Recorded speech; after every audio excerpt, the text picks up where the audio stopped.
आपण पाहत आहात RK न्यूज, बातमी तुमची, आवाज आमचा।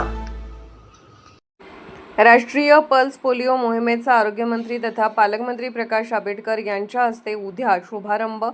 कोल्हापूर मंडळात 6592 बूथवर 6.22 लाखाहून अधिक बालकांना पोलिओ डोस। राष्ट्रीय पल्स पोलिओ लसीकरण मोहिमेअंतर्गत कोल्हापूर जिल्ह्यातील मोहिमेचा शुभारंभ रविवार दिनांक 28 जून 2026 रोजी सकाळी 8 वाजता सेवा रुग्णालय कसबा बावडा कोल्हापूर येथे होणार आहे।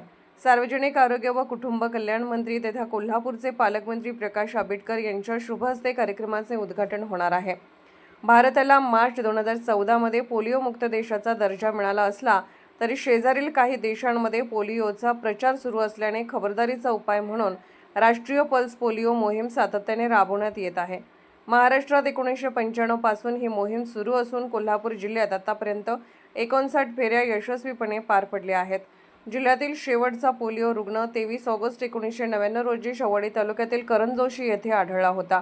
यंदा कोल्हापूर मंडळात 6592 लसीकरण बूथवर 6,22,897 बालकांना पोलिओ प्रतिबंधक डोस देण्यात येणार आहे।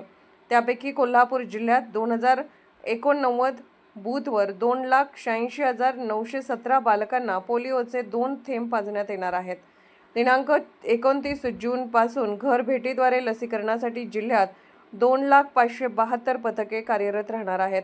याच कार्यक्रमात राष्ट्रीय बालस्वास्थ्य कार्यक्रमाअंतर्गत जिल्ह्यातील 291 लाभार्थी बालकांना श्रवणयंत्रे, व्हीलचेअर, वॉकर, कुबड्या, कमोड, रोलेटर वॉकर आदी सहाय्यभूत साहित्याचे वितरण करण्यात येणार आहे।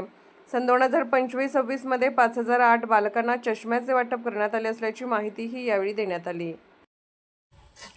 RK न्यूज चॅनलला लाईक करा, शेअर करा आणि सबस्क्राईब करा।